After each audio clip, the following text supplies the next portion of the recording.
¿Qué dice el Convenio de Estambul? Pues que la violencia de género no es solamente en el ámbito de la pareja o expareja, sino que es cualquier ataque que se ejerce contra la mujer por el solo hecho de ser mujer. Por tanto, los delitos contra la libertad sexual, estamos hablando de agresión y de abuso sexual. En segundo lugar, de los matrimonios forzados, la mutilación genital femenina, la trata de seres humanos con fines de explotación sexual, acoso sexual y acoso por razón de sexo, abortos y esterilizaciones forzadas, es violencia contra la mujer, por el solo hecho de ser mujer y con independencia del vínculo que exista entre la víctima y lo que es el agresor.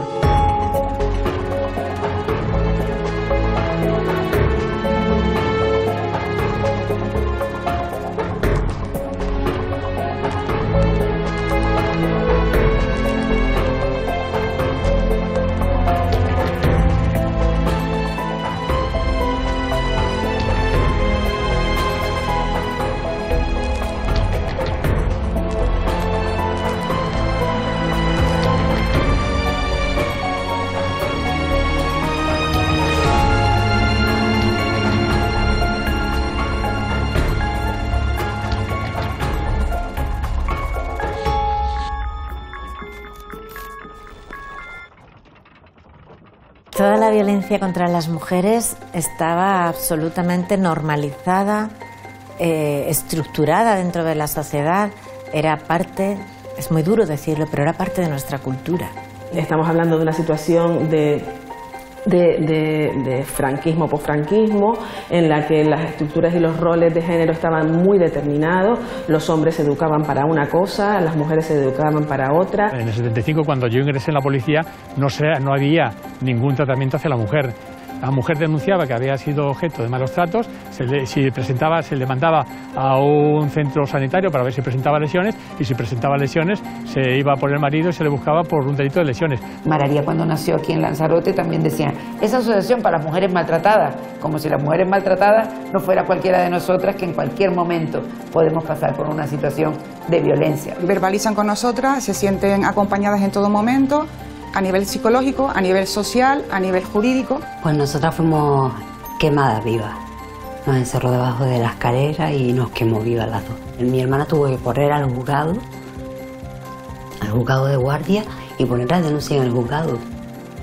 Y a él lo cogieron en el aeropuerto cuando viajaba para Colombia. Él conocía perfectamente a mi hija y sabía que mi hija una actitud violenta física no la admitía, pero sí sabía que soportaba violencia psicológica. Entonces él la trabajó mucho, ella lo vivió de ese modo, entonces ella nunca recurrió a la seguridad, nunca recurrió a la policía, nunca hizo una denuncia. Tenemos que tener en cuenta que los hechos de violencia de género y violencia doméstica son hechos perseguibles de oficio, y nosotros tenemos obligación legal de investigarlos, haya denuncia o no haya denuncia de la víctima. El bienestar de una familia solo puede lograrse con el esmero de la mujer auténtica ama de casa. En la representación de las mujeres como mero objeto, y sobre todo en la publicidad, en el marketing, e incluso en los medios de comunicación de forma generalista, ¿no? Que se nos utilicen trozos de nuestro cuerpo para vender cosas, lo que están generando es esa cosificación del cuerpo de las mujeres.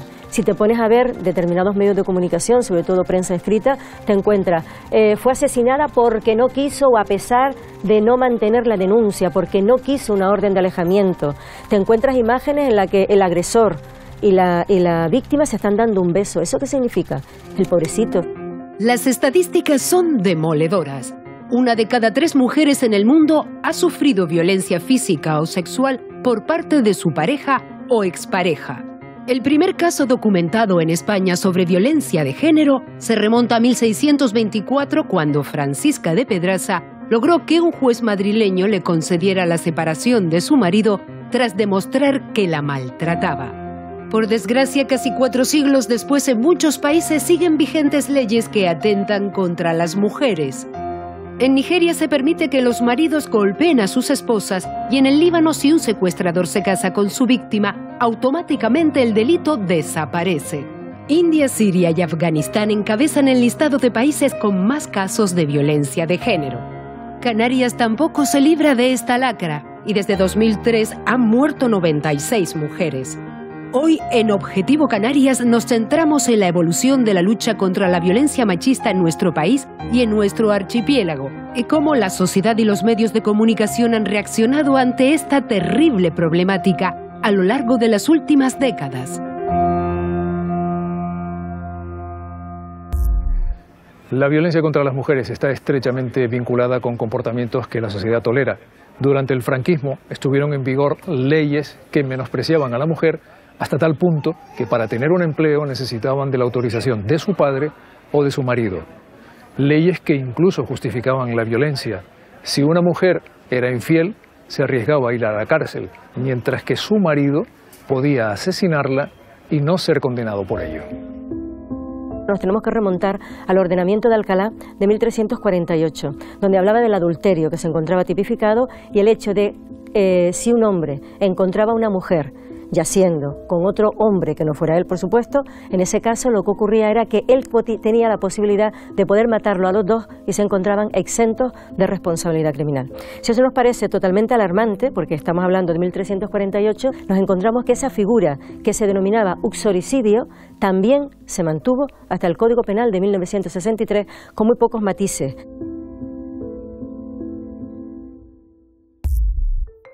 Hasta la llegada de la democracia, España se rigió por el Código Civil de 1889, que trataba a las mujeres como seres dependientes, primero de su padre y posteriormente de su esposo. Entre otras prohibiciones, una mujer no podía trabajar, vender o comprar bienes, sacarse el pasaporte o aceptar una herencia sin el permiso de su marido. El hombre además tenía la patria potestad de los hijos. Hasta 1978, la infidelidad de la mujer se castigaba, en ocasiones, con penas de cárcel. Mientras que hasta 1963, si un marido asesinaba a su esposa por adulterio, por lo general el hombre era absuelto o como mucho desterrado del domicilio, pero sin orden de alejamiento. Tampoco se contemplaba el delito por violación dentro del matrimonio. La Constitución de 1978 restauró la igualdad entre hombres y mujeres, si bien aún pervivieron leyes injustas que poco a poco se fueron derogando.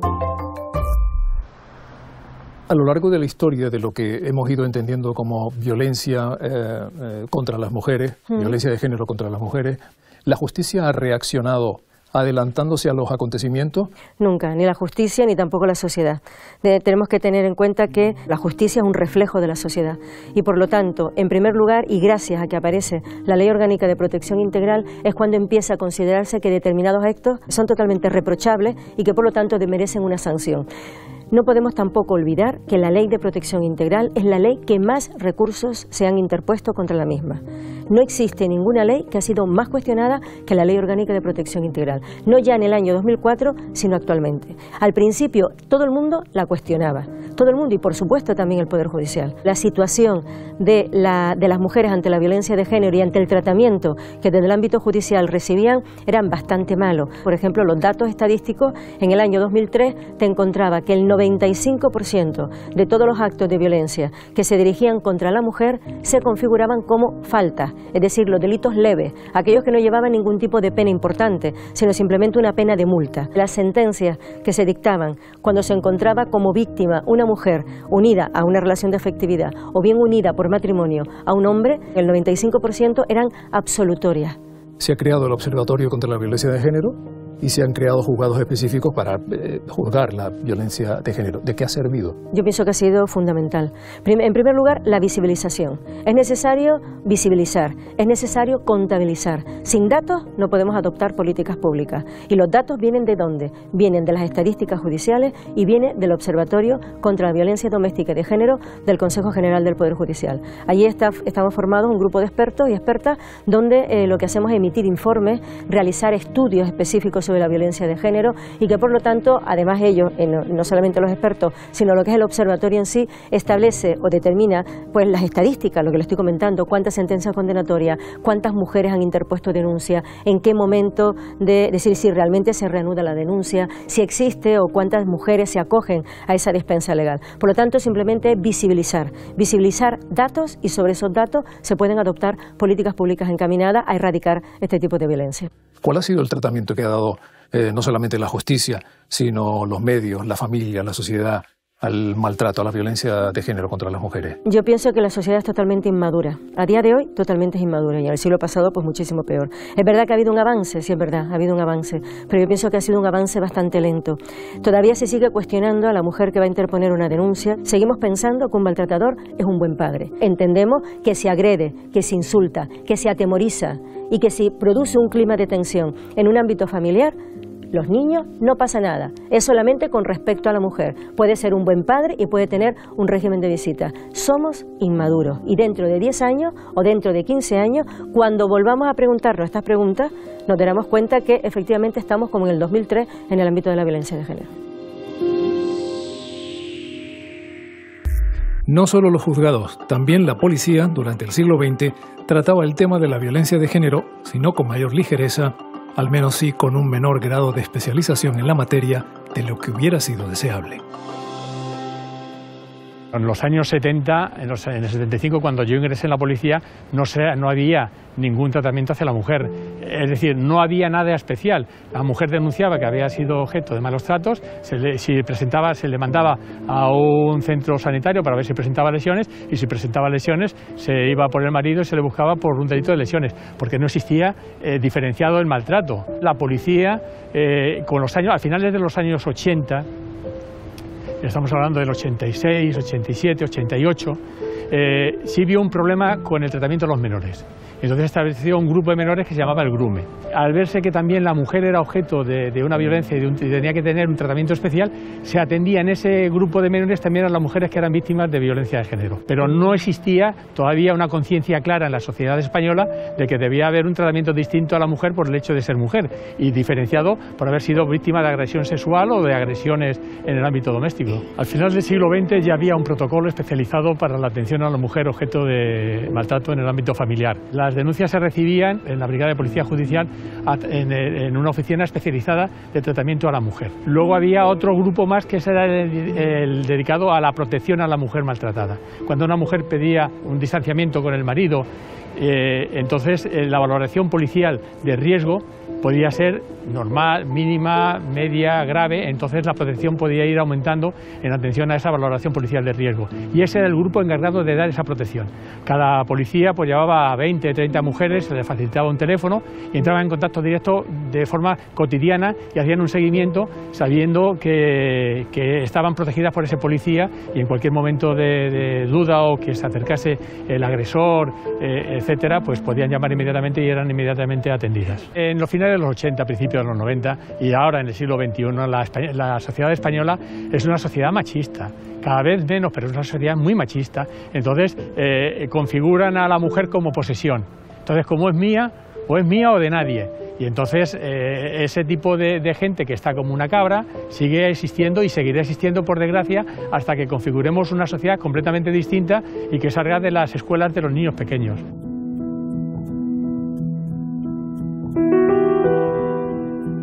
Pero no era un problema solo de las fuerzas de seguridad. La propia sociedad tenía una forma de pensar diferente, aún influida por ciertas actitudes del pasado que era necesario superar. Es importante tener en cuenta toda la parte del contexto social. Estamos hablando del final del siglo XX, estamos hablando de una situación de franquismo, posfranquismo, en la que las estructuras y los roles de género estaban muy determinados. Los hombres se educaban para una cosa, las mujeres se educaban para otra, las mujeres tenían que seguir unos roles y fundamentalmente estaba orientado al cuidado, el hombre a la protección y a la dotación de recursos a la familia, y el mantener ese orden exigía en ocasiones que el hombre tuviese la posibilidad de ejercer el poder de la manera que considerase y estimase más adecuada y oportuna. En ese sentido era desde donde la violencia de género incluso se explicaba, justificaba y se dotaba de significado. Los hombres en general no estaban educados en estrategias sutiles y el ejercicio del poder, de la autoridad, del orden y del maltrato podía formar parte dentro de lo habitual. Cuando nuestras dulces enemigas se disponen a conducir un automóvil, comienza para ellas una prueba que va a requerir el empleo de toda su atención. Y para que no incurran en peligrosas transgresiones, se ofrece aquí una antología de todo lo que no deben hacer, entre otras cosas, lo de convertir el coche en un tocador. La falta de respeto hacia los discos trae como consecuencia la intervención del guardia rector del tráfago. Pero ella piensa que lo ha desarmado con una sonrisa. Suposiciones vanas. Es una forma de maltrato tan encubierto que no es percibido. Entonces es interiorizado como algo normal. A mí, yo he nacido para esto. El entender que para que una estructura familiar funcionase, uno tenía que permitir y soportar pues que un marido llegue cansado, llegue malhumorado, esté enfadado, porque la presión de fuera siempre era más importante que la que puede vivir una mujer dentro del ámbito del hogar, con lo cual se permitía y se interiorizaba dentro de lo esperable dentro de una relación de pareja.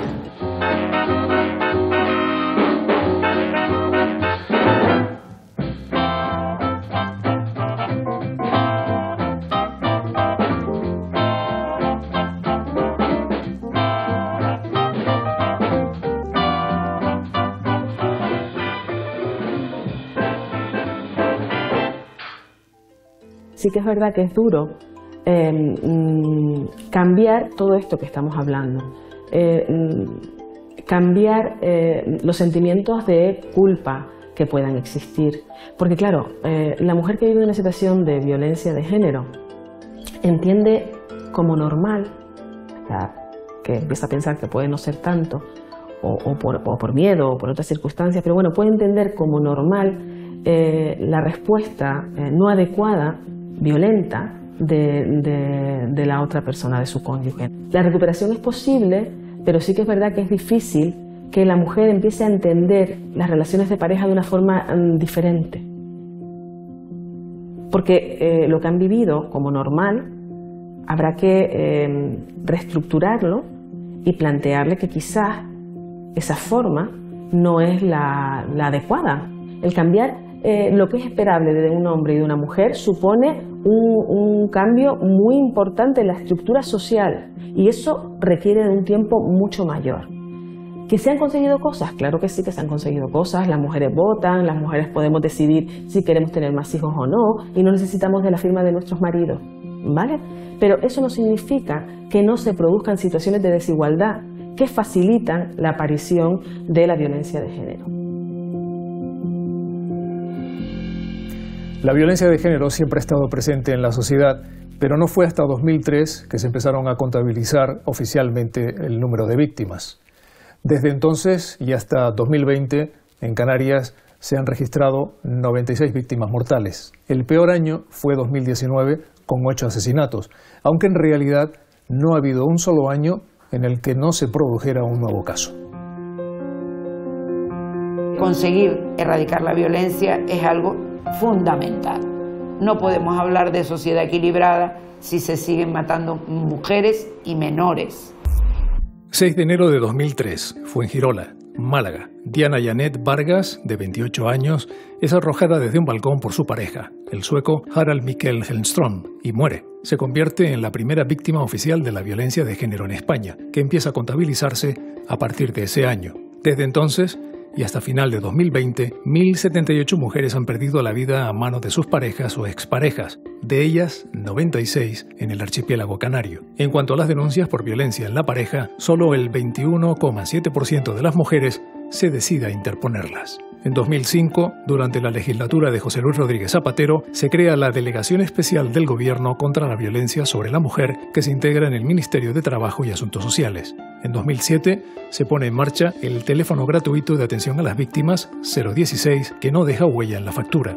Las competencias de esta delegación son asumidas después por distintos ministerios, hasta que en 2020 pasa a depender del recién recuperado Ministerio de Igualdad, siendo renombrada como Delegación del Gobierno contra la Violencia de Género. Al frente de la misma está la magistrada Victoria Rosell, que dirigió el Juzgado de Instrucción número 8 de Las Palmas de Gran Canaria. Más allá de nuestras fronteras, el Convenio de Estambul de 2011, que entró en vigor en 2014, supuso el primer instrumento de carácter vinculante en el ámbito europeo en materia de violencia contra la mujer.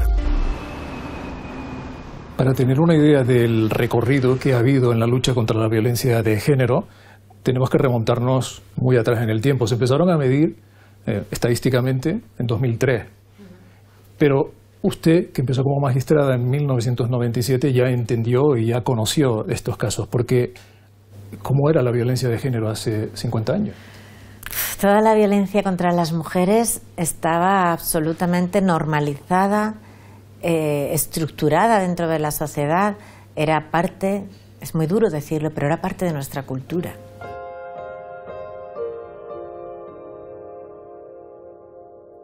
Era parte de nuestra tradición histórica, de nuestra tradición católica, de nuestra tradición patriarcal.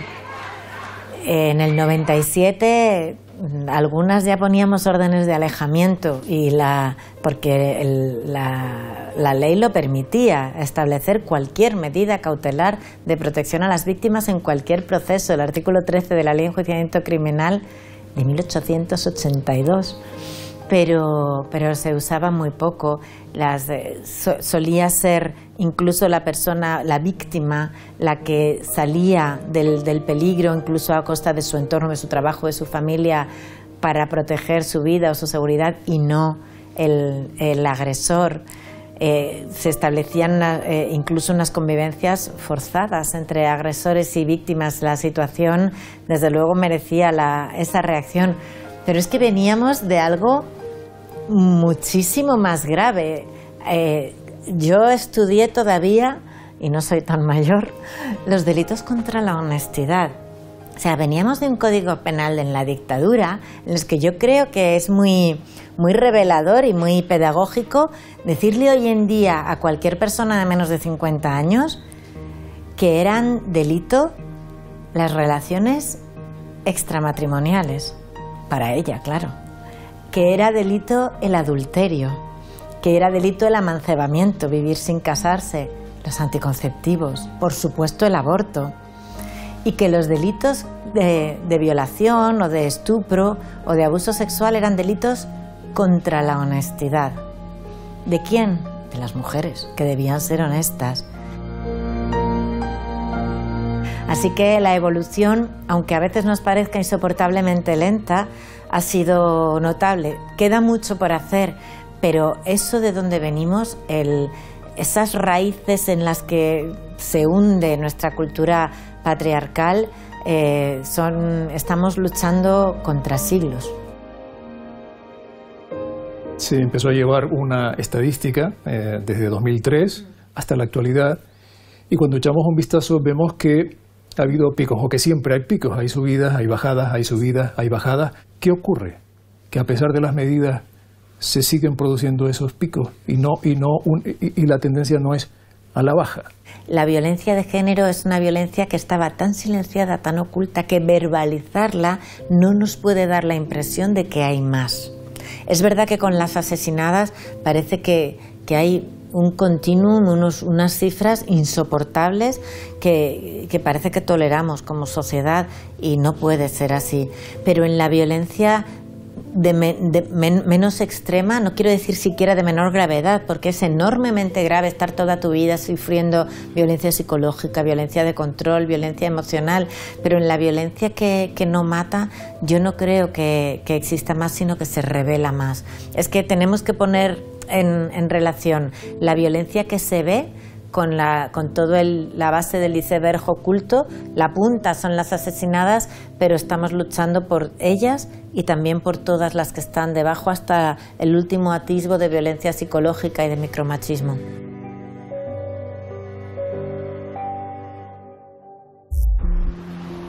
A la hora de luchar contra la violencia de género, es fundamental el trabajo de la Unidad de Atención a la Familia y Mujer, la UFAM, creada en 2015.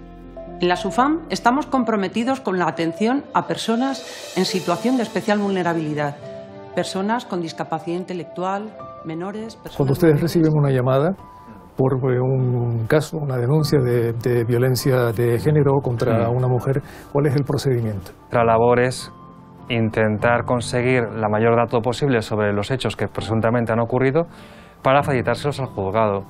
Estas gestiones normalmente siempre tienen como base la atención a la víctima.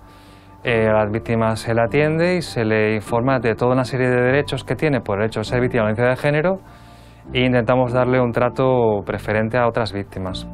A partir de ahí, pues cada caso es diferente y nos corresponde hacer gestiones de investigación para tratar de eso, pues esclarecer los hechos y darle al juzgado la mayor cantidad de información para que pueda tomar una decisión.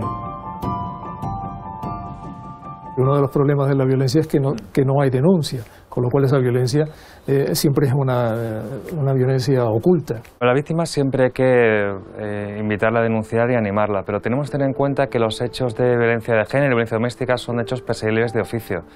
Y nosotros tenemos obligación legal de investigarlos, haya denuncia o no haya denuncia a la víctima. Hombre, si hay denuncia a la víctima, pues la cosa suele ser más fácil porque disponemos de más información y más datos para dictar al juzgado. Pero si nosotros tenemos conocimiento de que una mujer es posiblemente víctima de violencia de género, nosotros tenemos que actuar tanto si está la víctima como si no. Más del 70% de las mujeres que fallecen nunca han puesto una denuncia, nunca han pisado una comisaría, nunca han puesto un pie en el juzgado, nunca nadie supo lo que pasaba, nunca un vecino, un familiar, una amiga tuvo sospechas de que pasaba algo y puso su pie en un juzgado o en comisaría y dio noticia. Si conseguimos concienciar a la gente de que el hecho de que ellos den un paso adelante y denuncien, pues reduce las víctimas de violencia de género, pues sería una gran mejora. Cuando hay denuncia y hay condena y el agresor vuelve a estar de nuevo en la calle, ¿en qué punto vuelve a estar la familia, la víctima, y en qué punto puede ayudar la UFAM? Desde el momento en que una mujer denuncia unos hechos de violencia de género, entra en el sistema de protección de la policía. Los compañeros del grupo de protección de la UFAM son los compañeros que están expresamente destinados a hacer el seguimiento de los casos de violencia de género. Les facilitan un teléfono de contacto 24 horas y están pendientes de cualquier incidencia que surja para intentar minimizar el riesgo de que se vuelvan a ocurrir pues, los hechos que ya han sufrido. En este caso, cuando una persona condenada, ya sea porque ha cumplido la pena o porque tiene un permiso penitenciario, sale de prisión, nosotros recibimos comunicación de que esto ha ocurrido y se hace una evaluación de riesgo de ese caso concreto por si, aún incluso habiendo cumplido la pena, hay que continuar teniendo contacto y haciendo un seguimiento a la víctima.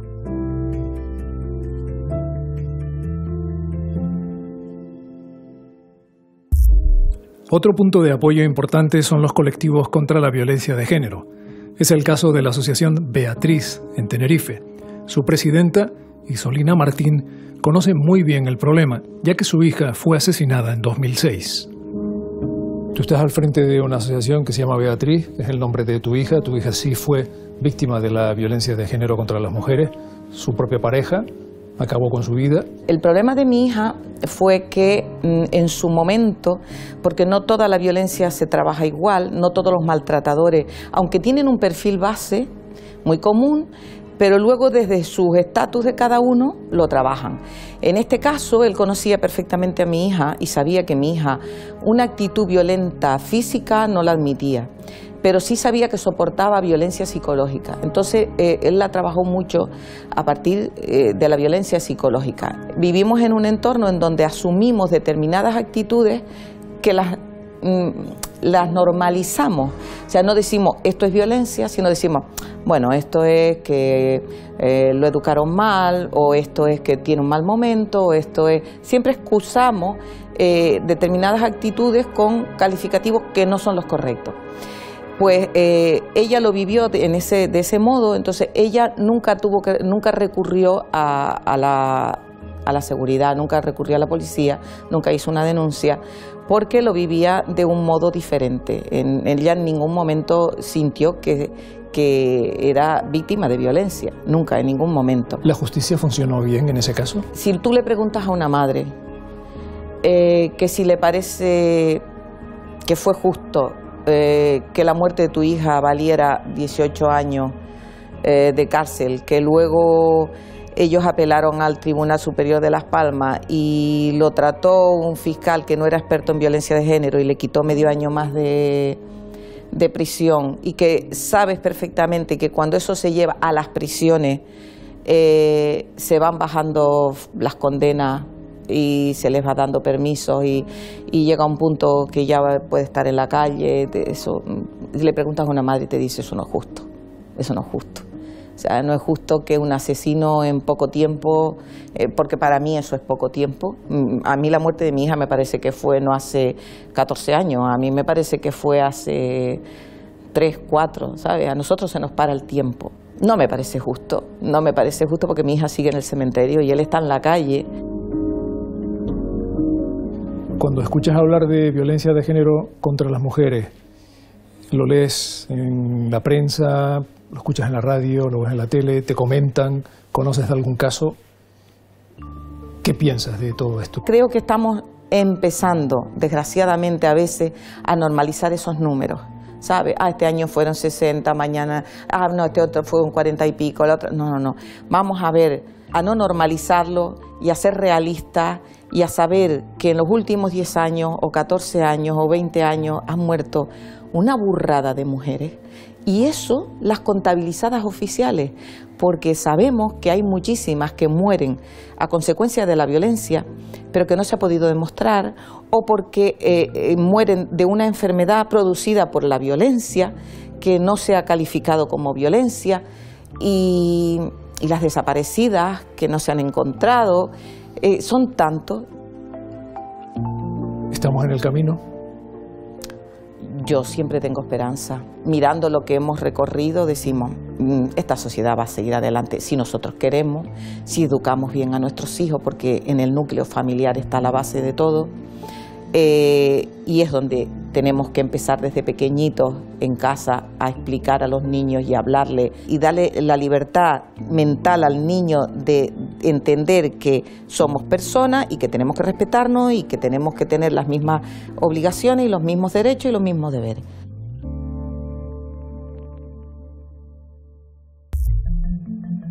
La Asociación Malaria nació en Lanzarote en el año 1993 para ofrecer atención integral en todos los ámbitos a las mujeres, especialmente a aquellas que sufren o han sufrido violencia machista. Malaria, cuando nació aquí en Lanzarote, también decía, esa asociación para las mujeres maltratadas, como si las mujeres maltratadas no fuera cualquiera de nosotras que en cualquier momento podemos pasar por una situación de violencia sexual, psicológica, jurídica, laboral. No hay un perfil determinado de víctima de violencia de género. Todas las mujeres están expuestas, no hay razón de edad, ni de sexo, ni de estatus social, ni económico. El proceso comienza cuando la mujer, o bien porque el terror y la paliza o el sufrimiento es tan fuerte que los propios vecinos o la propia escuela o el propio entorno social se pone al lado de ella y llama a la policía, o porque ella misma no puede más y dice, yo voy a salir de esta situación. Aquí desde Malaria automáticamente verbalizan con nosotras, se sienten acompañadas en todo momento, a nivel psicológico, a nivel social, a nivel jurídico.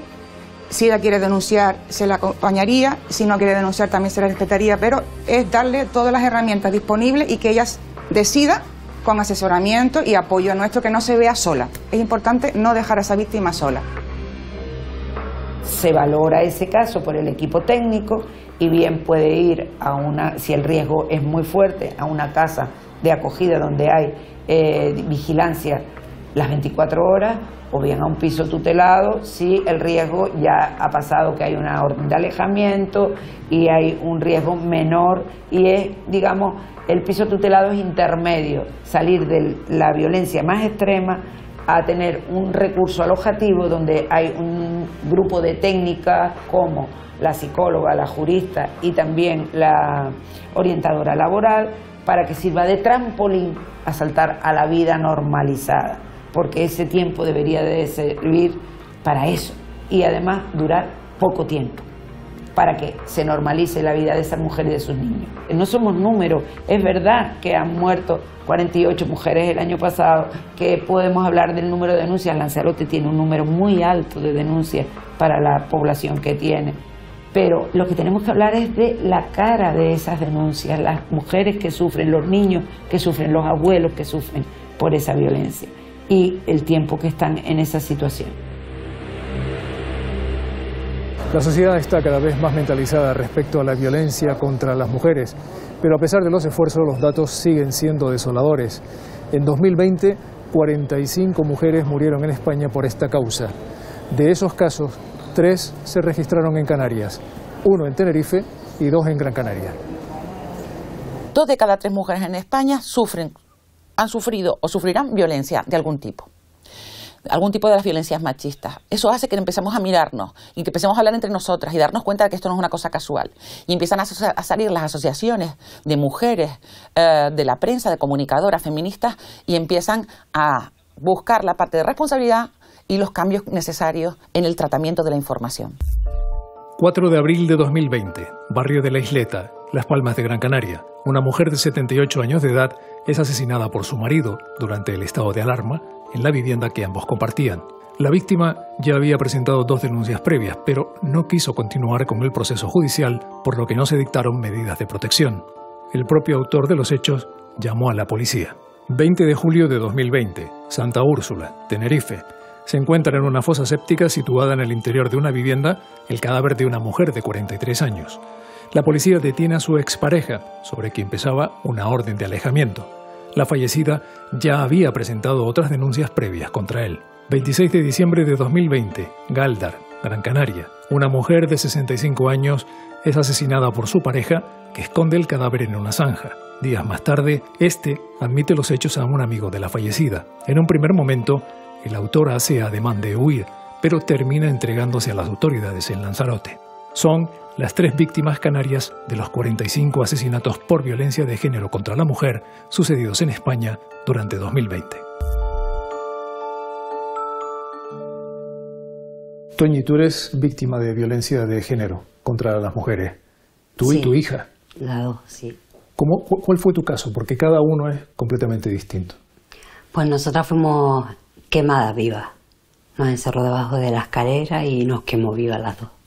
¿Y nunca antes, durante la relación? Nunca. ¿Tuvo Hubo maltrato. No. ¿Tú te has sentido protegida por el sistema?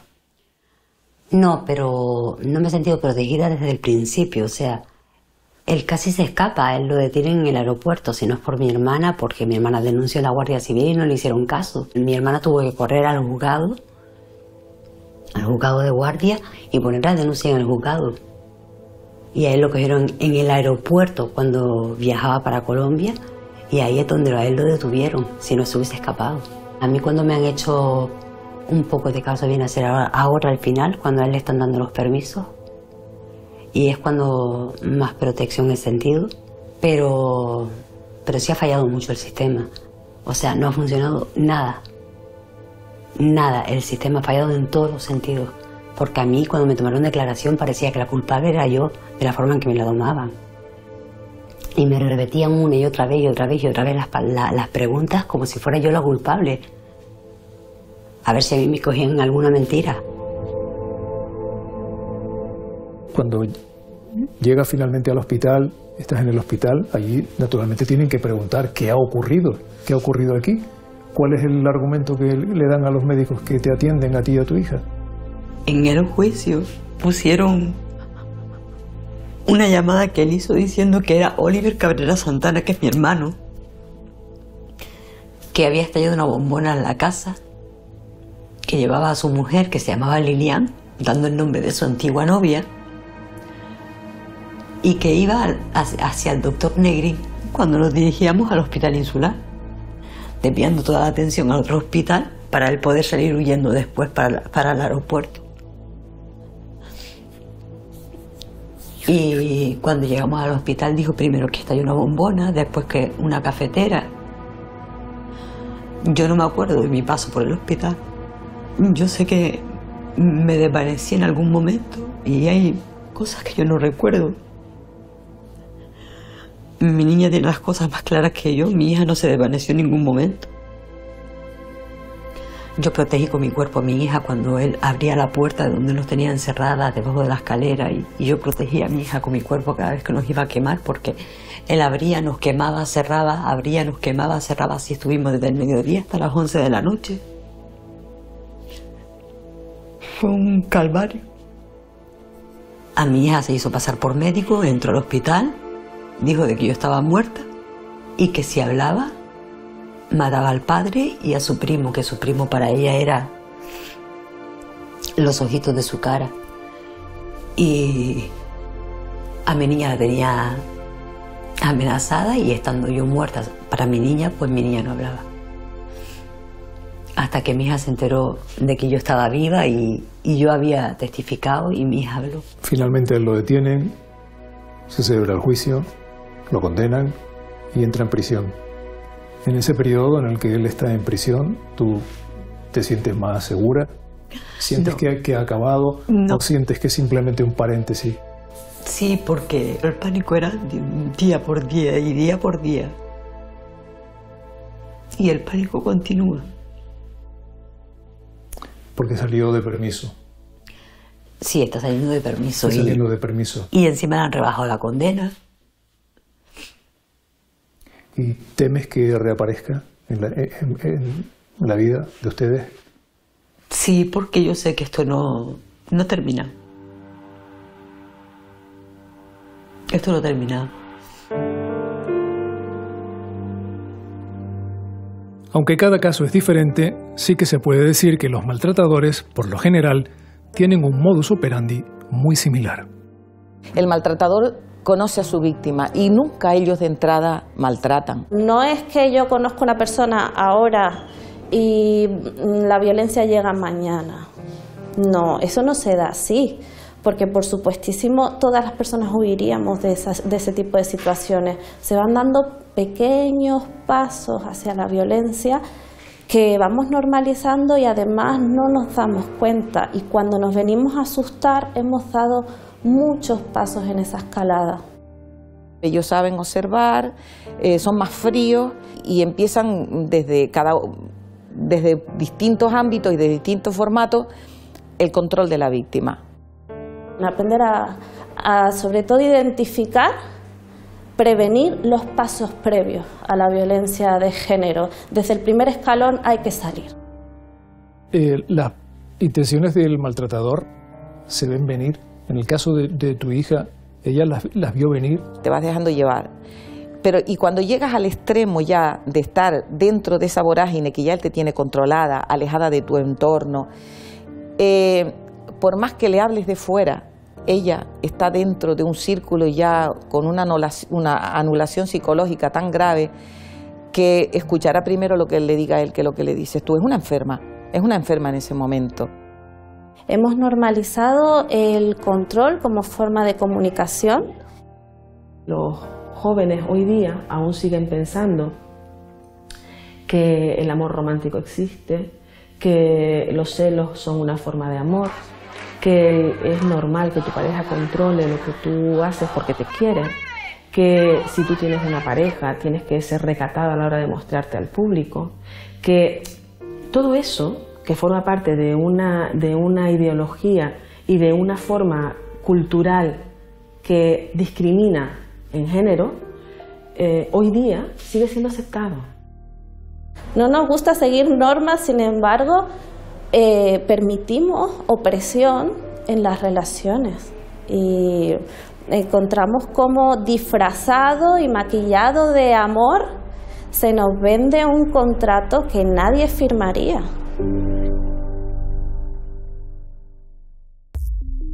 La publicidad y los medios de comunicación tampoco escapamos a las críticas. La representación de las mujeres como mero objeto, y sobre todo en la publicidad, en el marketing e incluso en los medios de comunicación de forma generalistas, ¿no? Que se nos utilicen trozos de nuestro cuerpo para vender cosas, lo que están generando es esa cosificación del cuerpo de las mujeres.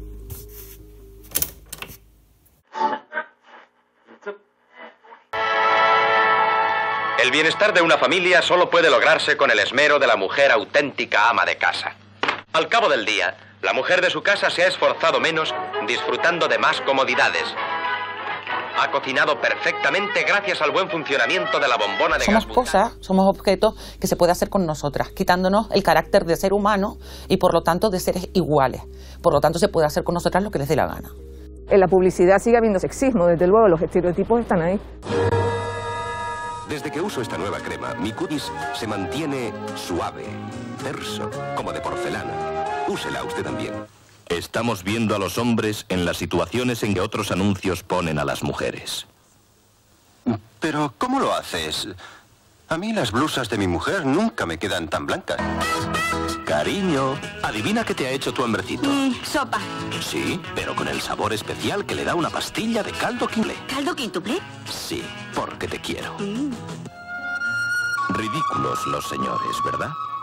Pues igual de ridículas quedan las señoras en las mismas situaciones. ¿No es ya momento de cambiar la imagen de la mujer? Se trata de mi marido. Cada vez tiene peor carácter y nuestra casa está empezando a ser un verdadero infierno. Está siempre irritado y se pasa días enteros sin dirigirme la palabra. Tiene accesos de terrible cólera. Cuando me dice algo, siempre a gritos y con malos modales. Nunca me besa cuando sale de casa. Bueno, no me digas más. ¿Has pensado que tu marido trabaja muchas horas diarias y tiene derecho, cuando llega a su hogar, a encontrar un agradable recibimiento? Mira eso. ¿Qué ha hecho los medios de comunicación a lo largo de todo este tiempo? Pues entender la violencia de género como crímenes pasionales, entender la violencia de género como la respuesta de una buena persona al consumo de alcohol, entender que quizás una mujer que tenía una conducta no tan adecuada, pues de alguna manera facilitaba el que se dieran este tipo de circunstancias. El tratamiento que se da a la mujer es un tratamiento malísimo, y lo siento muchísimo, es un tratamiento malo, pésimo, pésimo, pésimo.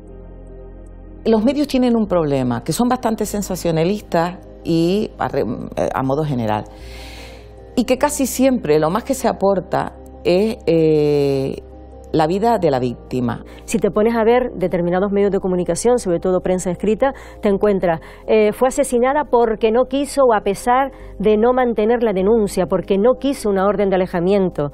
Te encuentras imágenes en las que el agresor y la víctima se están dando un beso. ¿Eso qué significa? El pobrecito seguramente se le habrá ido la bola porque ella algo habrá hecho. El problema no lo tiene quien agrede, sino la víctima, que no es lo suficientemente prudente para cuidarse de esas situaciones. Las conductas totalmente sexuadas. Nunca hemos visto las fotos de los hombres, de los que matan a las mujeres. Lo que hemos visto son las fotos de las mujeres. Y siempre esa foto no es una foto normal, sino siempre es una foto sexuada. Siempre es una foto frívola, en determinadas conductas, o en TikTok, o con pantalón corto, o en postura X. Se habla en ese momento de la víctima, pero hay que hablar del asesino, del maltratador también, ¿sabe? Hay que desenmascararlo. Nombrar a los victimarios y a los asesinos con nombres y apellidos. ¿Quiénes son? ¿Quiénes son? Porque se les oculta una y otra vez. Y esto no puede seguir permitiéndose. ¿Cómo se pueden dar los datos de las mujeres asesinadas? Datos, nombres, en qué trabajaba. Se da todos los datos de tipo personal de las víctimas, pero no de los asesinos, cuando ellos son los que han cometido un delito. Se protege más a lo que es el investigado que a la propia víctima. Casi siempre quedan en el anonimato ellos, y se resalta muchas cosas de sensacionalistas, se busca esa imagen que no viene a cuento y que es el momento más bien para aprovechar qué vivió la víctima, cómo la abordó el maltratador, porque en ese momento habrá muchas personas que vean ese programa y que aquello que se está explicando le pueda valer. Aún hoy, cuando salen situaciones de violencia de género, se habla de violencia familiar, o se habla de, pues eso, de situaciones de consumo, o se habla con el vecino de al lado que hace un relato de lo buenas personas que eran. Sin embargo, fíjate tú, no se puede hablar con los vecinos y las vecinas como si fuesen expertos sobre las situaciones de violencia. Primero porque no saben. Hoy ya no nos encontramos tantos titulares, algunos sí, tantos titulares apelando a los celos o hablando con el vecindario para ver cómo era el maltratador, por ejemplo, ¿no? Para después decir, una buena persona, me saludaba todos los días y ese tipo de cosas, ¿no? Eso sí ha cambiado porque hay más conciencia, pero aún hay muchas malas prácticas, desde luego. Cuando se se está tratando estas noticias, cuidado con el sensacionalismo y cuidado con la revictimización de las mujeres. Ser un poco más discreto, la noticia más neutra y no remontar en los hechos y en cómo fue y cómo no fue y cómo dejó ser, porque la víctima eso lo está viendo en la tele y lo está otra vez viviendo. Cuando consultemos a expertos, que haya expertas también, porque estamos hablando de que si no generamos violencia simbólica, o sea, infravaloración e infrarrepresentación de las mujeres en los medios de comunicación. La utilización del lenguaje correcto.